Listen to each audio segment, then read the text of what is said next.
bajo el farol, el sudor marca el reloj. Manos fuertes luchan al sol, unidos late el corazón. Hierro frío martilla el suelo, la fábrica ruge un solo vuelo. En el humo dibujo un anhelo de justicia en cada duelo. Laburantes alzan su voz, sin patrón que quiebre su unión, solidarios en cada acción, es la lucha nuestra canción.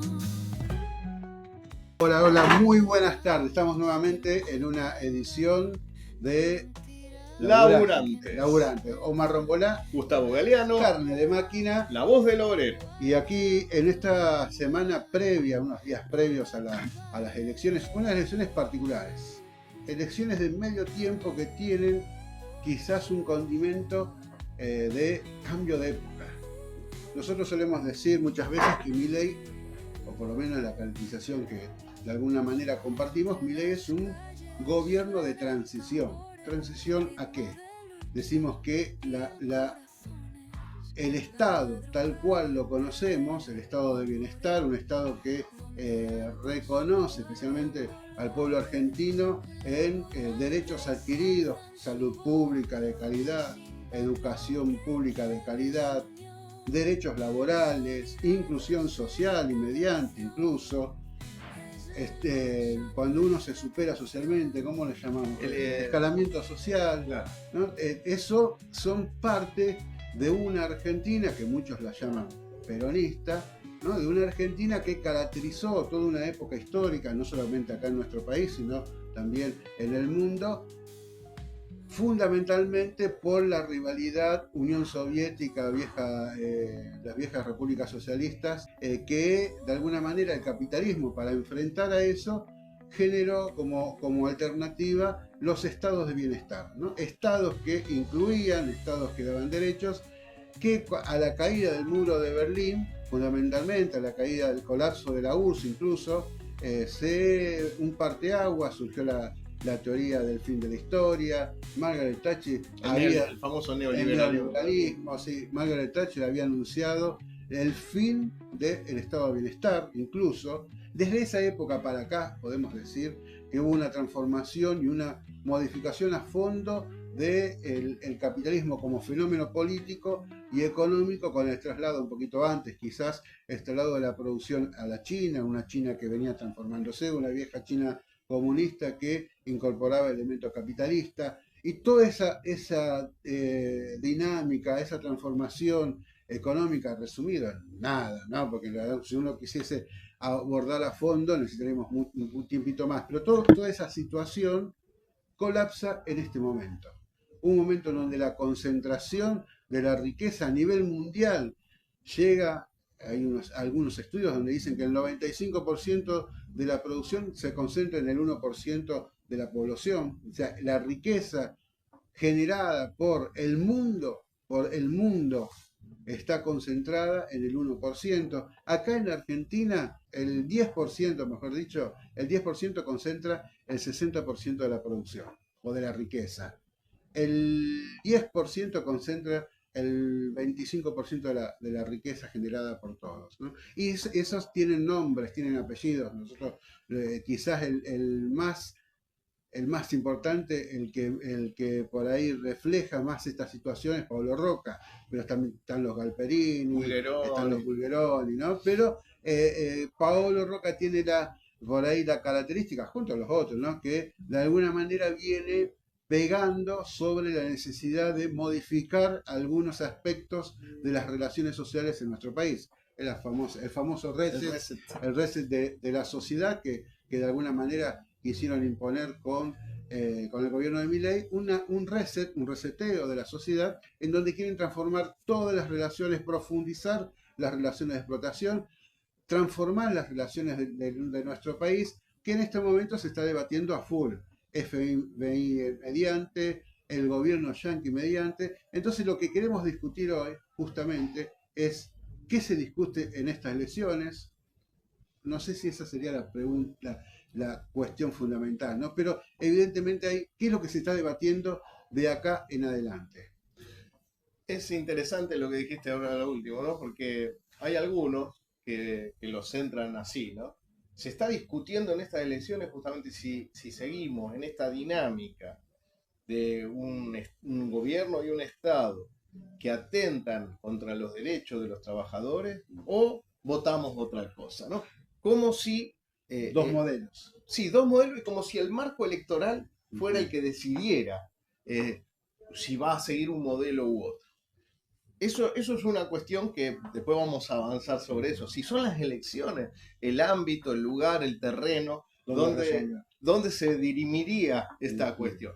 Después, bueno, acuerdo con lo que planteaba Gustavo en el sentido de este trazo histórico, ¿no? Hacia dónde llegamos. Y llegamos a un punto, no sé si ponerle algún tipo de título, pero es la superconcentración de la riqueza, es la superconcentración de riqueza como nunca se vio en otro momento, y justamente son esos estados y esos gobiernos de nuevo tipo que irían a fondo con estos cambios que significan arrancar hasta el último derecho a los trabajadores, arrancar hasta la última concesión que en su momento el capital dio a la clase obrera para que no intente asaltar el poder y minar las bases mismas del capitalismo, ¿no? En esa famosa segunda posguerra. Entonces, esta situación que se está viviendo tiene expresiones políticas de resistencia. Digamos, emergen en el mundo resistencias de la clase trabajadora y las masas en general. Acá en Latinoamérica vemos como en Ecuador o en Perú las masas vuelven a la calle a arremeter contra esta profunda miseria a la que la quieren someter. Habíamos visto Nepal, Indonesia y en la misma Europa la clase trabajadora resistiendo porque el cuchillo del capital monopólico y concentrado no va solamente a los países de la periferia, sino también se hachan derechos en el centro del capitalismo, ¿no? Y digo, para avanzar en ese sentido, acá en Argentina, desde que asumió el gobierno de Milei, no podemos decir que no hubo lucha o no hubo resistencia, ¿no? Se generaron y se siguen generando procesos de lucha, ya sea en el sector de los trabajadores privados resistiendo los despidos y el avance de la patronal sobre derechos, o en el Estado, los despidos, el desguace que está haciendo el gobierno de Milei. Sin embargo, siempre veníamos charlando que el ataque tenía un nivel y la resistencia no estaba nunca a la altura de semejante ataque, no llegaba. Hay elementos que empiezan a mostrar en el interior del país cuestiones interesantes, como la que sucedió en el Bermejito, que empiezan a dar algunas señales. No es para decir generalizarlo, ¿no? Pero hubo una pueblada y en general cuando la clase trabajadora y el pueblo emerge con fuerza, es en el interior donde se empiezan a ver esos chispazos, bueno, esos destellos. Ultracó surgió quizás el levantamiento que inició toda una etapa de luchas del movimiento obrero, del movimiento desocupados especialmente, contra las políticas del neoliberalismo de Carlos Menem, cuando inició una política muy parecida a la que estamos viendo ahora. Exactamente, es decir, es en el interior. Bueno, con todos estos levantamientos populares, pero impresionantes, lo de Ecuador y lo de Perú es muy, muy fuerte. Lo del Bermejito es como un viento de aire fresco en el sentido de que ese es el camino.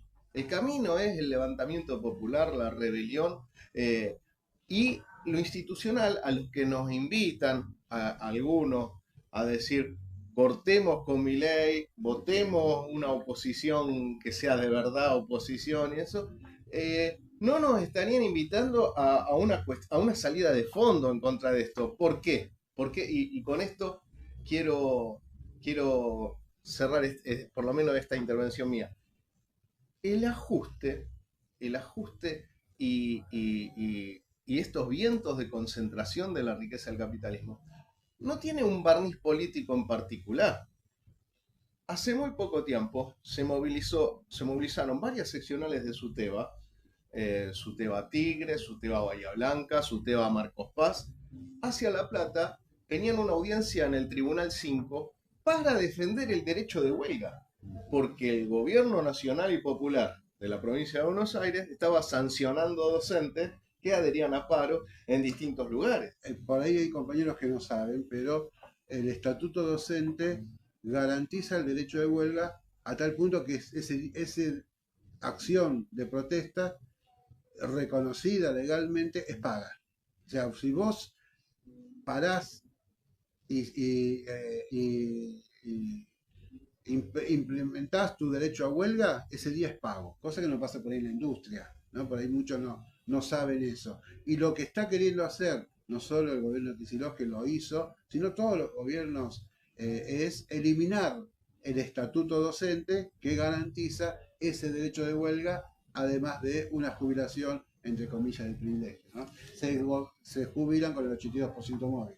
Exactamente. Y otra cuestión importante a marcar, justamente que ahí se igualan, ¿no? El gobierno de Milei atentando contra el derecho de huelga y la oposición, la supuesta oposición también atacando el derecho de huelga. Y otra cuestión muy importante a plantear es la resistencia en la clase obrera que se dio y frente a un ataque que el mismo Pablo Roca está haciendo vanguardia en el ataque, sí.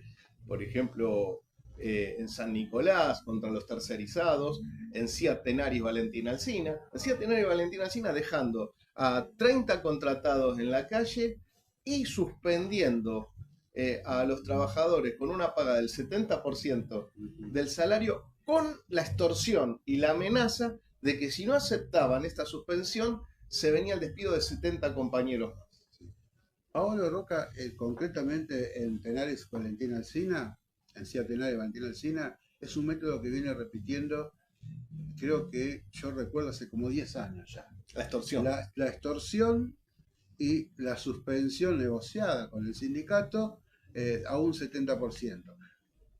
Muchos compañeros lo ven como un beneficio, no vamos a trabajar, cobramos el 70%, ¿no? Pero cada vez que inicia un proceso de suspensión, se descarta de los contratados. Empieza por ahí y cabe aclarar, porque estuve en comunicación con los compañeros ahí de Valentín Alsina, que hicieron asamblea y los trabajadores terminan decidiendo, terminan decidiendo, bueno, frente a la amenaza del despido, agarramos. Claro. Pero hay una historia, no sé si todos los años, pero mínimo 10 años, que quizás alternadamente, que viene implementando la suspensión, y no solo ahí, también en otras plantas, la suspensión con el 70% de pago, ¿no? Pero que de alguna manera es implementar las medidas de reforma laboral que están queriendo legalizar. Sí, no los necesito, bueno, la famosa canasta de horas, que lo que busca de fondo es transformar eso en algo cotidiano, ¿no? Y ni siquiera pagar ese 70%, sino decir, no vengas, te necesito tal día. Claro. Las épocas de producción, vamos a laburar 13 horas, las épocas de pocas producción, vamos a laburar 6. Sí, y te necesito el domingo, venite el domingo. Sí. O sea, transformando de hecho a los compañeros en trabajadores full time, sin que hayan firmado serlo, ¿no? Sin el derecho al descanso, más allá de que por ahí hay días que descansen más o menos, pero vos no podés organizar tu vida en función de la necesidad del patrón. Atentando contra el tiempo libre del laburante, porque vos no podés organizar tu vida. Nada, para nada, ¿no? Sí, y una cosa que comentás, que decís, la comparación de las acciones de los gobiernos opositores hoy, que se plantean como la alternativa frente a las políticas de Milei, concretamente hablamos del peronismo en sus diferentes variantes. Vos fijate que la transformación que están queriendo implementar en nuestro país, no solamente con los recortes de derechos, no solamente con los recortes del Estado, sino también fundamentalmente con lo que tiene que ver con la producción. Argentina la quieren transformar en el gran proveedor de materia prima de energía, minerales y casi secundariamente ahora en comidas, ¿no? Vacas, soja, trigo. Carne para Estados Unidos, que ya lo Sí, dijo. pero dijo que va a ser una pequeña parte. Una No, pequeña. no. Frente a la queja de los Los ganaderos estadounidenses, dijeron, no, pero vamos a comprar un poquito nada más, ¿no? Eso fue en esta semana, hoy, justamente. Pero la transformación que quieren hacer de la producción, nosotros siempre hemos señalado que una economía extractivista no genera laburo. Y si vos te fijás, ellos quieren priorizar el litio, minerales raros, o sea, tierras raras, entre ellos el uranio, y la dominación de algunas áreas de puertos, de algunas áreas de aguas, de ríos. Toda esa transformación que quieren hacer conlleva una economía ligada solamente al atractivismo, con poco desarrollo del mercado interno, poco nulo desarrollo del mercado interno, con lo cual tiene que transformar inevitablemente esa relación que se da entre el trabajador y su empleo, su vida laboral, ¿no? y la empresa o los patrones. Por eso viene la necesidad de reformar los derechos laborales, o sea, hacer la reforma laboral, reformar las jubilaciones, las leyes previsionales, reformar la ley impositiva, porque la economía que están diseñando en estos momentos no engloba a los 45 millones, 50 millones de argentinos que estamos habitando acá, sino que es para un pequeño sector, entre comillas, de privilegiados, y para el resto trabajo precarizado. Entonces eso conlleva necesariamente la necesidad de resetear, en los términos de Paolo Roca, o de modificar, de transformar las leyes según esa nueva realidad que quiere imponer. Una Argentina conectada a la industria, a la producción mundial, solamente como proveedora de algunos elementos.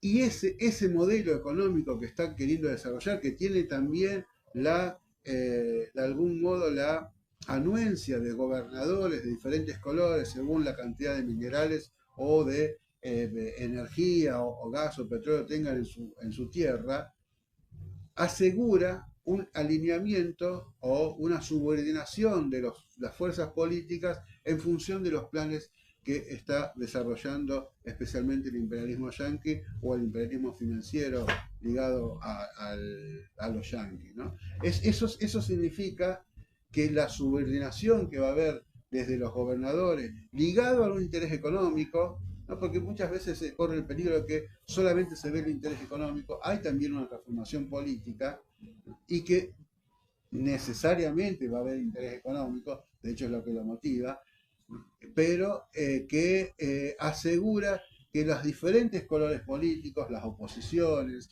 y los oficialismos acepten las sugerencias del Fondo Monetario Internacional, las sugerencias del Banco Mundial, las sugerencias del Tesoro Norteamericano, para colocar, aún desde el lado de la oposición, no tocar el modelo que se está desarrollando. Y en ese sentido, la salida electoral, un apoyo o una enorme derrota o enorme triunfo, si querés, de la oposición, colocando más diputados, no garantiza que este modelo económico que están queriendo implementar fracase o lo tiremos al tacho de la basura. Todo lo contrario.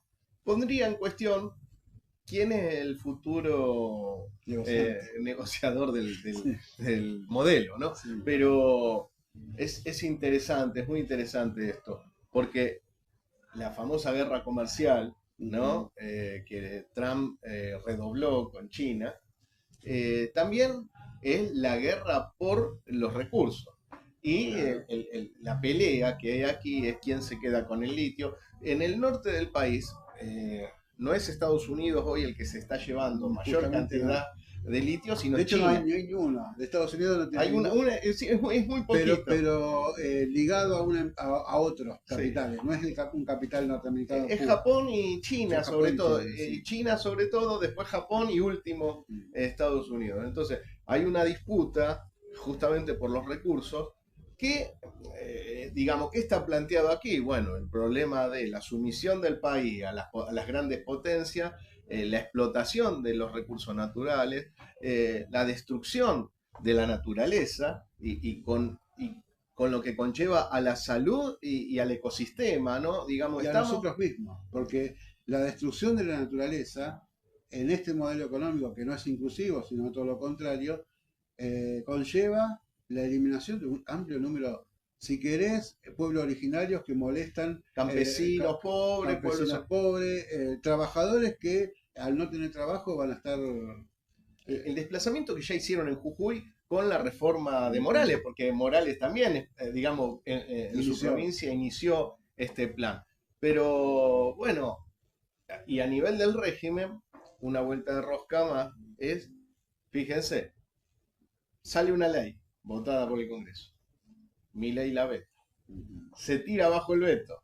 Milei dice, no me importa, no voy a hacer lo que diga el Congreso. Es decir, tirando del hilo, el régimen se va acomodando de acuerdo a las necesidades de los grandes grupos concentrados. Acá no hay, digamos, el tema de los principios democráticos, qué sé yo. El Congreso es la mayoría, la voluntad de la la voluntad de las mayorías. Fíjense, también, y pasa lo mismo entre lo legal, lo ilegal. El narcotráfico no es una desviación criminal del capitalismo. Es parte esencial de la política y de la lógica capitalista extractivista que domina, por ejemplo, toda la región. Entonces, lo vemos claramente en cada paso que da el sistema. Vemos claramente como que los principios democráticos, la legalidad, el Estado de Derecho solamente se imponen a los pobres cuando se los acusa de romper la ley, ¿no? Sí. Pero, digamos, los grupos concentrados de poder avanzan en función de la concentración de la riqueza, transgrediendo legalidades hasta el punto, hace décadas, pocas décadas atrás, de generar dictaduras en toda la región y arrasar con toda una generación de luchadores. Sí, no hay que irse tan lejos, ¿no? Porque miércoles a miércoles hay una implementación de la ley a fuerza de garrote contra Hoy mismo. obra, sí, hoy mismo, contra viejos jubilados, viejos de edad, ¿no? Pobres con toda pobreza, que están reclamando una jubilación digna, ¿no? Derecho a la medicación. Y si esto llega a estos términos, en donde ser pobre es ser criminal, a tal punto que miércoles a miércoles garantizan el gas y los garrotes para los jubilados, pero también garantizan el mismo garrote y el mismo gas a una comunidad que quiere reclamar su derecho a la integración. Luego de ese Bermejito, no en Bermejo, pero sí en Salta, también hubo allanamiento a diferentes familias Que habían que también participado en estaban, las movilizaciones. claro, ¿no? Entonces, para el pobre reina la ley del garrote. Para los sectores burgueses, que ahí tenemos el mejor ejemplo, por ahí Esper, que hoy el ex candidato de la Libertad Avanza, borrado totalmente, pero a la vez protegido, porque no paga ni siquiera una hora de cárcel por los crímenes que lleva adelante. Y la que dirige los garrotes, Burlich, ahora se ha demostrado que está También. prácticamente en la misma situación que Esper, ¿no? Recibiendo dinero de Bada Vázquez, que tiene que ver con esta empresa láctea, Lácteos Vidal, que está asociada con Fred Machado, que también Lácteos Vidal, que entre comillas la dueña había generado en la época de Macri, muchos por ahí lo recordarán, una ONG en contra del derecho de huelga, en contra de los bloqueos. Exactamente, el movimiento empresarial antibloqueo, ¿no? Con la abogada Rieto, que es socia de Burlich en todo esto. Y Burlich, recibiendo guita de Bada Vázquez, de Lácteos Vidal, que se dedican también al negocio de las avionetas, Sí. y cuya avioneta una avioneta de ellos, fue encontrada con un narco brasileño y esta Miss Mundo boliviana, en Entre Ríos, una avioneta que tuvieron que bajar de emergencia y se le encontraron unos cuantos kilos de cocaína en la avioneta. Sí. Pero esos negocios, ¿no? que son casi pan del día para estos sectores, lo mismo que el negocio de la hidrovía, que quiere ahora no solamente Estados Unidos, sino diferentes sectores también lo quieren dominar, o el negocio de la explotación diaria que sufrimos todos los días nosotros, eh, no son quizás tratemos de no distraernos sobre los narcos, que es importante, tratemos de no distraernos sobre, por ahí, e incluso sobre las reformas laborales que quieren implementar, porque es todo un combo.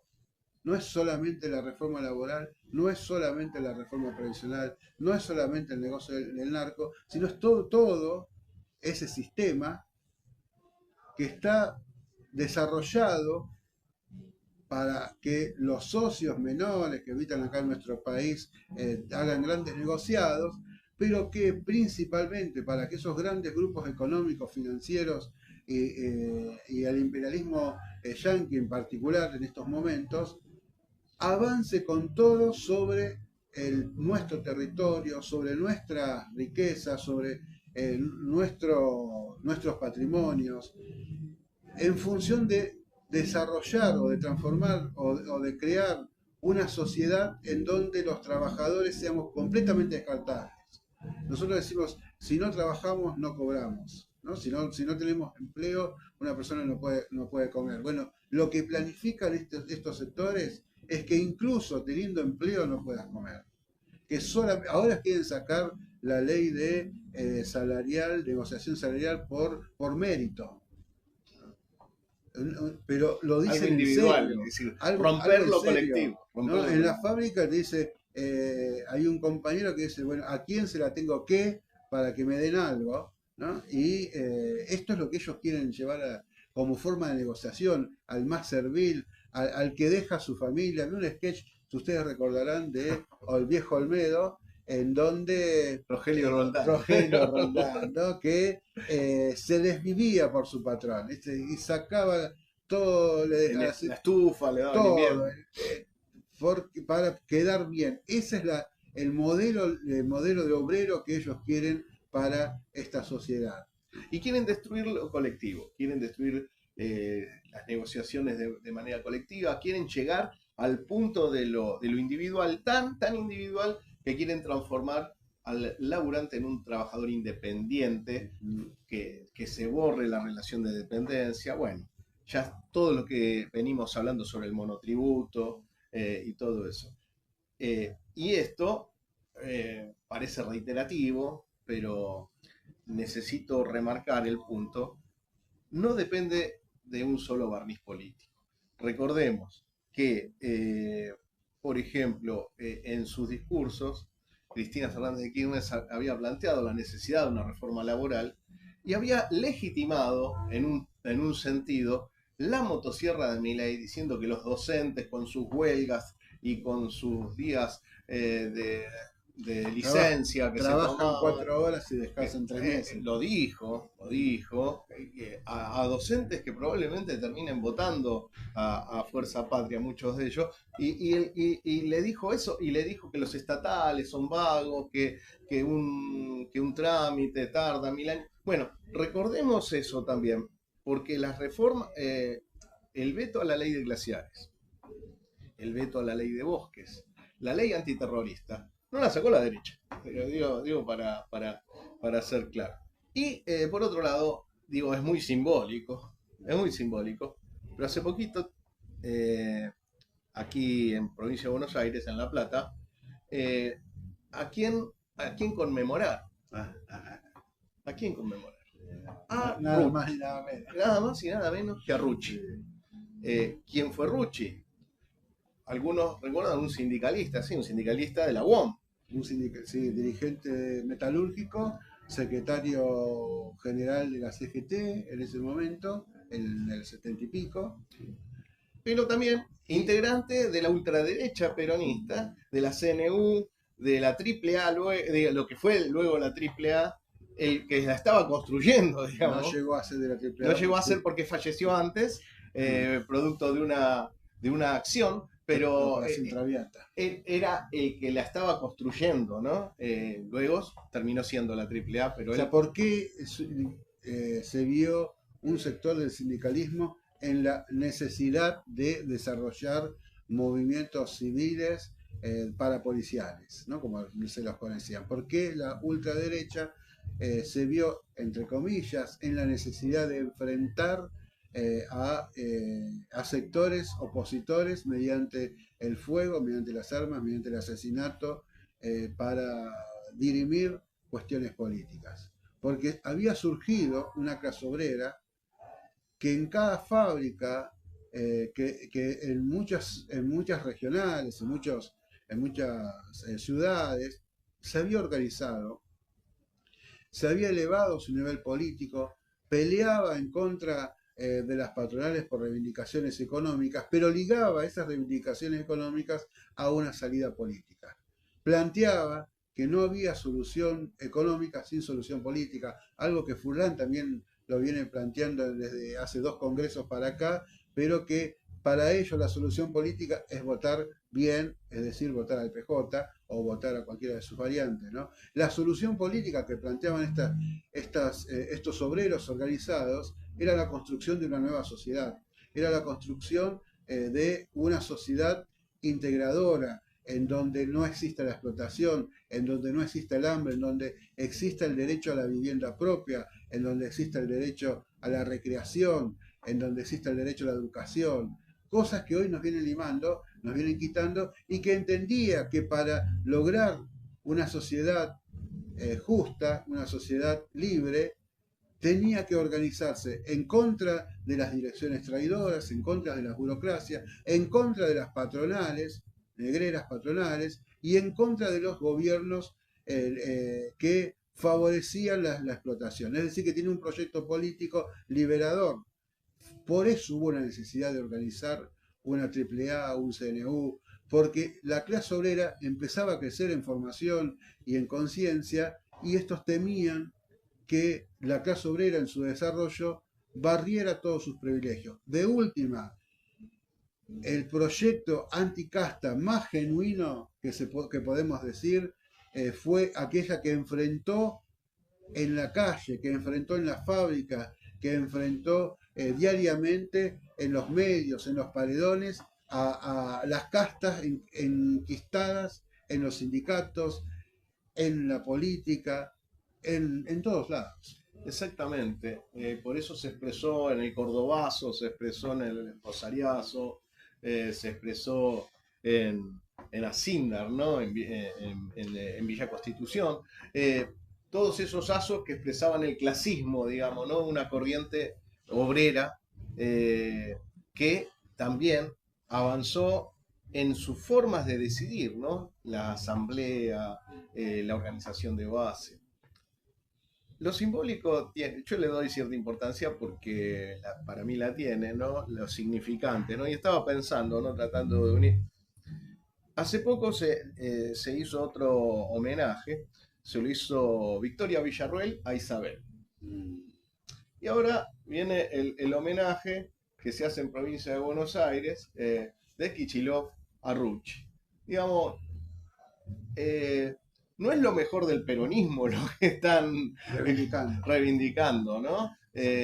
Obviamente Victoria Villarroel es parte del partido. Tiene coherencia. Es del partido militar, ¿no? Sí. Pero un peronismo que intenta plantearse como progresista también tiene coherencia. Y defensor de los derechos, tiene por un lado un discurso, pero en el fondo es lo mismo que sucedió también, en el 73, ¿no? Con la vuelta de Perón. Tal cual, ¿no? También tiene coherencia porque uno no puede imaginar qué lado podrá tener los dirigentes como Kichilov o como cualquiera de ellos si estuviesen en aquella época, ¿no? Uno no puede hacer ese ejercicio. Sí, es contrafáctico. Claro, ¿no? Pero evidentemente por los hechos que diariamente van realizando, uno puede decir que ideológicamente están a favor de hecho reivindicaron a un José Rucci, es estar a favor de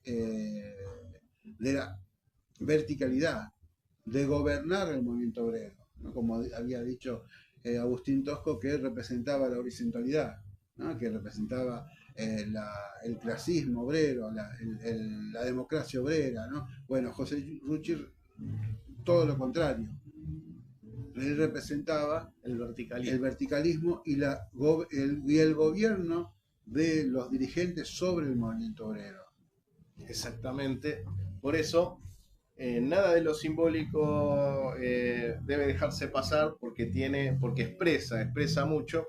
Y si se quiere, tirando del hilo, tenemos la represión a los trabajadores del frigorífico Penta en plena pandemia, le rompieron la cabeza cuando el que estaba en una situación ilegal era la patronal, despidiendo en pandemia, el, el dueño del frigorífico Brucese, que era parte del programa Carne para Todos, llevado adelante por el peronismo. O sea, creo que es importante marcar las cosas porque no debemos confundirnos. Cada compañero que haga lo que quiera en relación a votar, que vote o no vote, que haga lo que quiera, absolutamente no es nuestro lugar llamar a votar ni a no votar a nadie, sino que acá lo que nosotros queremos plantear es por dónde los trabajadores podemos lograr desandar un camino en favor de nuestros propios intereses. Si es la calle. Y me si... atrevería a decir cuál es la única forma de encontrar una salida.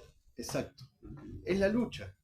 Es la lucha. Es la rebelión. Rebelión. Hoy hay que rebelarse en contra de las medidas del gobierno de Milei, hay que rebelarse en contra de las burocracias sindicales, hay que rebelarse en contra de las medidas de los diferentes gobiernos, porque Milei gobierna a nivel nacional, es quizás el que lleva la bandera de este ataque al conjunto de la sociedad, especialmente a la clase obrera, pero hay otros gobiernos que también están actuando en mayor o menor medida y que de alguna manera van permitiendo hacer el trabajo sucio al gobierno de Milei, porque saben o especulan, mejor dicho, que en un próximo periodo podrían ser ellos los que están adelante y desean que limpie, que sanee el Estado, que despida todo lo que tiene que despedir, que haga todos los recortes que tiene que hacer, para que después ellos no se vean la necesidad de hacer ese trabajo sucio que seguramente si iban a defender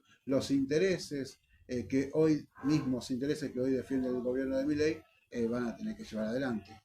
Muy bien, creo que estamos redondeando y llegando. Recordemos nada más como medida final la necesidad de organizarse. Este domingo seguramente vas a ver el video muy posterior a las elecciones, no sabemos cómo va a salir, ¿no? Pero votes a quien votes, no vayas a votar, decidas votar en blanco, no ir a votar, hacer tu medida de rechazo votando a la izquierda. Esa facultad la tenemos todos. Pero si no te organizás, si no tomás la decisión, la voluntad de acompañar o sumarte a tu compañero para en la fábrica hacer la lucha diaria, no va a haber ninguna salida. Porque esto no lo va a sacar un partido político, no lo va a sacar un dirigente ni siquiera de la izquierda, sino la organización diaria que crezca en calidad y en cantidad de los trabajadores, de los sectores populares.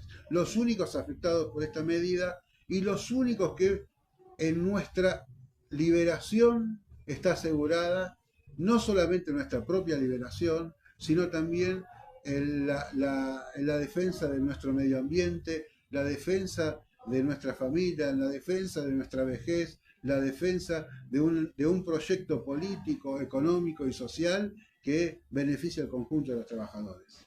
Ni más ni menos que tomar la vida en nuestras manos, nuestra propia vida en nuestras propias manos, decidir desde abajo para cambiar de raíz esta sociedad de muerte y miseria y construir un nuevo mundo, ¿no? Ese mundo que aún sigue latiendo en nuestros corazones. Que es posible, porque algunos dicen esto es una fantasía, es una utopía.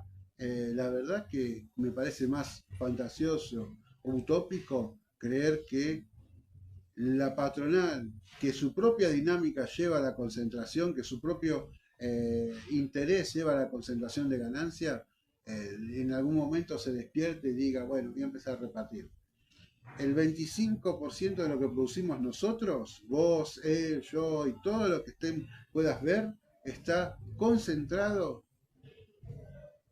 en el 1% de la Argentina. Los sectores más ricos de la Argentina concentran ahí alrededor de 600.000, un poquito más, 600.000 millones de dólares que producimos año a año nosotros. Bueno, 150.000, para hacer números redondos, 150.000 millones de dólares los llevan el 1% de nuestro país, los sectores más ricos.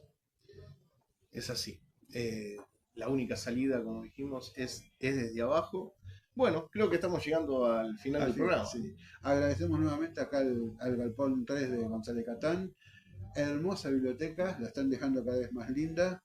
Y, un galpón que tiene su historia de lucha. Y antes de irte, o antes de darnos una salida, vos estás con un proyecto muy interesante que estás invitando a los compañeros justamente a participar. Hablanos un poquito. Bueno, la idea es un taller de comunicación que tiene que ver con construir el conocimiento de manera colectiva. Conocimiento que tiene que ver con transmitir ideas, transmitir la lucha, poder comunicarnos, poder comunicar qué colectivo de trabajadores, cuerpo de delegados, grupo de activistas, colectivos barriales puedan construir su propia prensa, construir sus propias líneas de prensa para poder visibilizar las problemáticas. Digamos, bueno, es un taller que lo que busca es que tratemos de dar algunas herramientas y esas herramientas construirlas juntos en el marco del taller. Bueno, está publicado en las redes sociales. Bueno, el compañera lo vamos a poner que también escuche abajo en el video. Exacto. En los comentarios también lo vamos a poner para y el que quiera por inbox o por los comentarios puede decirnos que está interesado y nos comunicamos. Es un taller abierto, gratuito, libre y estamos dispuestos a tanto viajar para hacerlo como hacerlo de manera virtual. Esa es cuestión de poder acordarlo, ¿no? Así que bueno, nos estamos viendo el próximo Laburantes. Le mandamos un fuerte abrazo y bueno, nos vemos. Nos vemos en la lucha. Nos vemos en la lucha. Hasta pronto.